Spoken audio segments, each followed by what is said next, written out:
Hey, hi guys, it's Mighty Mr. Mustache, the mightiest mustache in the universe, and I am here in the mightiest universe, Destiny, to take a look at what's available week 2 of the Age of Triumph. In the run-up to Destiny 2, we've been given some challenges, some interesting new modes, some bounties, just little things to keep us occupied. And the big thing, of course, is what's available in the raids.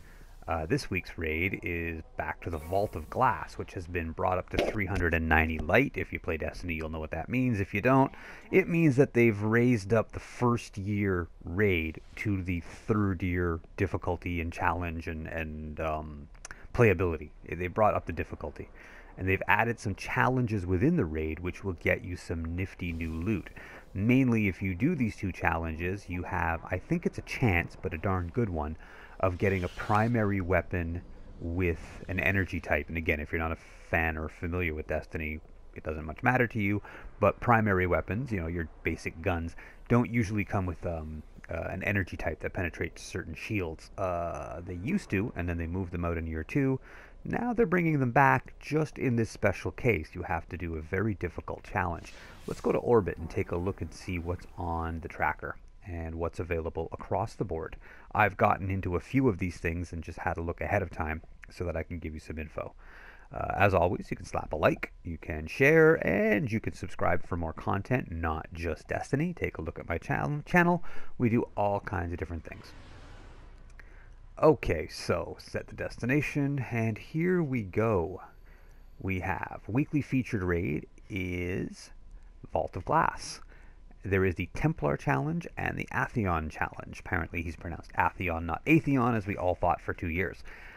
The Templar Challenge, once you're fighting the Templar, is that you cannot let him teleport, not even once. Anyone who's done this raid before knows that the Templar is this large machine with a shield around it.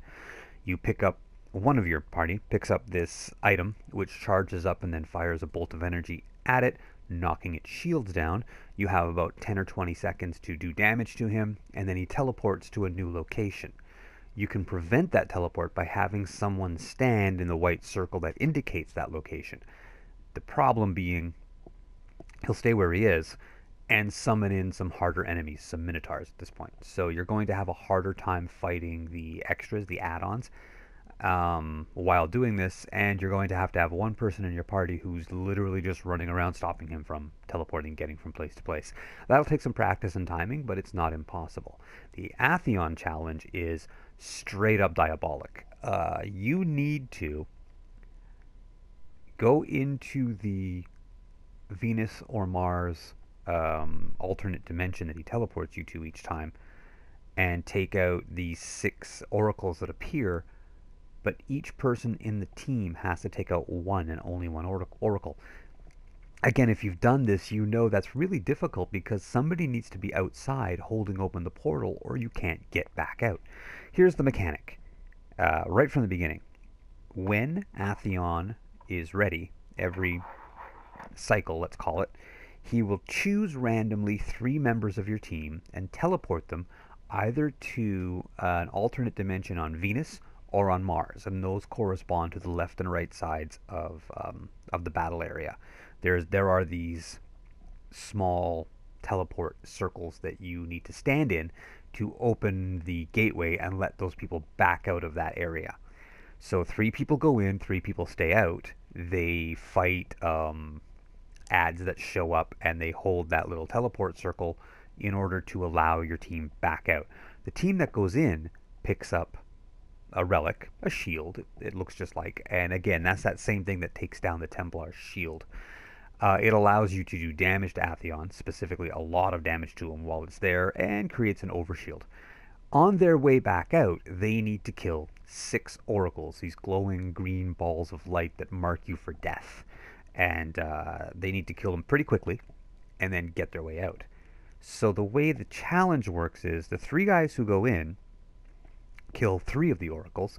Then the 3 guys who are outside, 2 of them need to go in and kill 2 oracles quickly, then back out and allow the 3rd guy to go in and kill the last one. That's really tricky.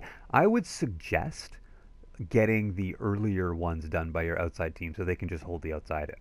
So when you go through, open the door, send your two guys through right away, kill two oracles, get out, send a third guy through, kill an oracle, whichever oracle that happens to be. Then your inner team can kill the last one and leave without having to wait. That might be a better idea. That's the whole of the challenge. It's weird and it's going to be tough, and I don't know if I'm going to be able to manage it, but hey, that's cool. Challenge of the Elders this week has precision kill bonus, so that's always nice. Precision kill bonus is one of the better ones because the amount of points you get from precision kills is higher than things like melee and grenade. The highest, I believe, is super, but the nice thing about precision kills as well is everything can be precision killed without having to wait for things to charge up. Solar Burn. Solar Burn's good. It's definitely an icebreaker challenge. I think they're making it easy for anyone who's gotten icebreaker recently. And Trickle. Trickle just means everything recharges much more slowly, but since you're not relying on grenades, supers, or melee, it's not that big a deal. The weekly Nightfall Strike this week is the Nexus Mind. The new Nexus Mind Strike with Cade Six's voiceover having his little interesting conversation with Ikora Ray about why he's there and that he's bored. It's a lot of fun. It's cute. It's fun to listen to him. It's difficult, of course. Epic as always. Arc Burn. Last week's had all 3 burns, which was really crazy. No sunrise on this one, so no mayhem style regeneration of all of your abilities. Specialist means that if you have an arc sniper rifle, you can hit things redonkulously hard. That's always going to be a lot of fun. I know I'm taking in my Ex Machina, 400 Ex Machina with arc. Juggler, which means you can't just rely on that, and Ironclad means everything has more shielding. A lot more of the enemies who would not normally have shields do in fact have them.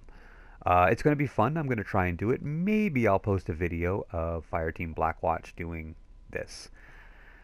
Basic Siva Crisis Heroic Strikes this week have Solar Burn, Brawler, which means the enemies come charging at you, swinging like crazy and don't flinch, and Chaff, which means you have no radar. It's a bit of an annoyance. We've had some problems with the Chaff, definitely. And your weekly story playlist, Heroic, of course, Solar Burn. So Solar Burn pretty much across the board except the Nightfall. And Catapult, meaning grenades recharge really, really fast.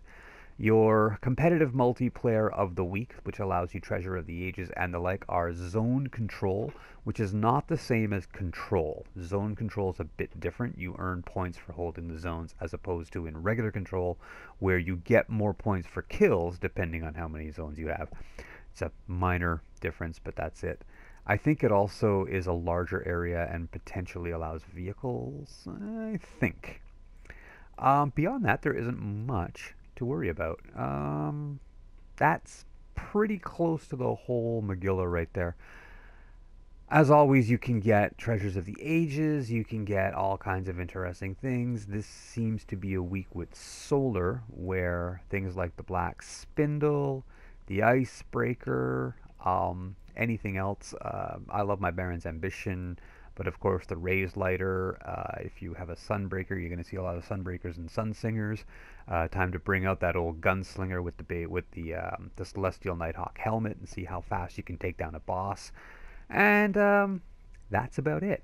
I'm going to leave it here. That's just a quick look at what's available this week. I'll make a video on Friday when Zur shows up, and we'll look over what he has and whether or not it's worth looking at. Other than that, have yourself a great day. I have been Mighty Mr. Mustache, the mightiest mustache in the universe. Have some great gaming, guys.